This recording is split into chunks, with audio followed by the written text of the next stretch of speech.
Hello fellow Clashers, this is Valentino of Clan Lost Phoenix coming at you with episode 8 of Val Does Clash.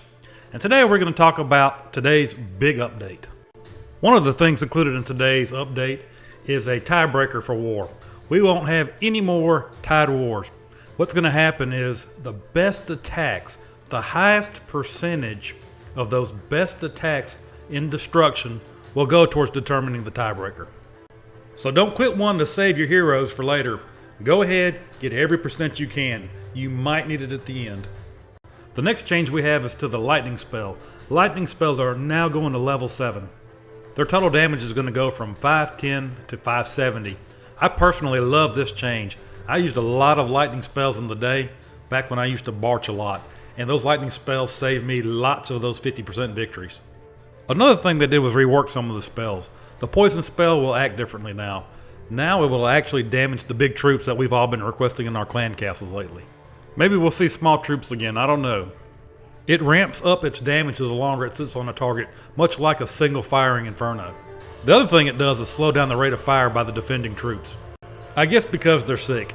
I don't know, it kind of makes sense to me. Another spell they changed is the earthquake spell. The earthquake spell will now do 25% damage to any building it hits. So if a building has less than 25% of its total hit points left, one earthquake spell will finish it off. But it does have diminishing returns. So if you hit that same building again with an earthquake spell, it won't hit for 25% damage the second time. That will be only on the first earthquake spell. The next change I want to talk about is to the freeze spell. The freeze spell will now freeze air troops. So enjoy making dragon popsicles and mini frozen lava pups. Supercell, if you want to use that idea to market your own ice cream, give me a call. I won't take that much of a percentage. And lastly, they changed the grouping of the lightning spells. I personally love that change also because I have dropped a lightning spell, say, on 2 builder huts that are right next to each other, and 90% of the time it'll take out both of the builder huts. But the other 10% of the time, it might miss one. I never could understand that. So I think the tighter grouping is going to make it a lot more predictable spell, a lot safer spell to use. And the last thing they changed was some wall stuff at Town Hall 10. They added 25 new wall pieces and have changed the way that level 11 walls look. First time I ever saw a blue wall, I didn't understand it. I thought they were the most ugly, hideous thing I'd ever seen. But after a while, they kind of grow on you. At first you hate them because nothing else in the game is blue. There's a lot of green, there's a lot of red, there's a lot of brown, but no deep dark blue. But Supercell changed them and they went from looking like this to this. Do I like it? It's okay. Do I love it? Not really. It's a little too orangey for me. I was really starting to appreciate the contrast that the blue gave to the bases, to be honest with you. Okay, I had my gold maxed so I can go ahead and get a head start on these walls.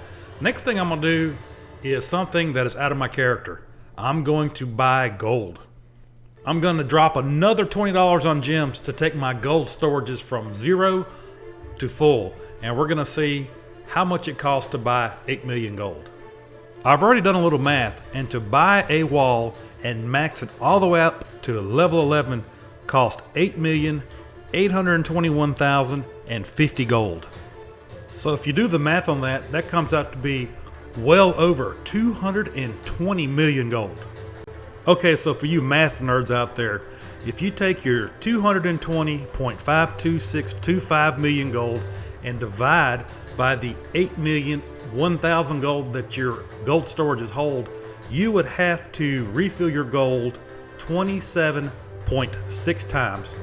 And to fill it up once costs 2,467 gems. So altogether you would need 68,000 gems to max those new 25 walls.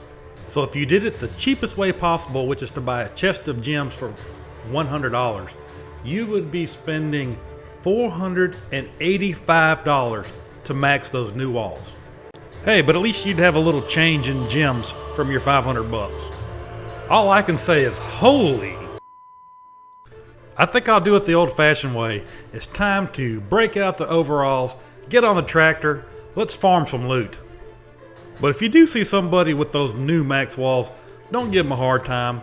They spent money on their gems, and that helps support the game. If it wasn't for those guys, we wouldn't be getting these great updates.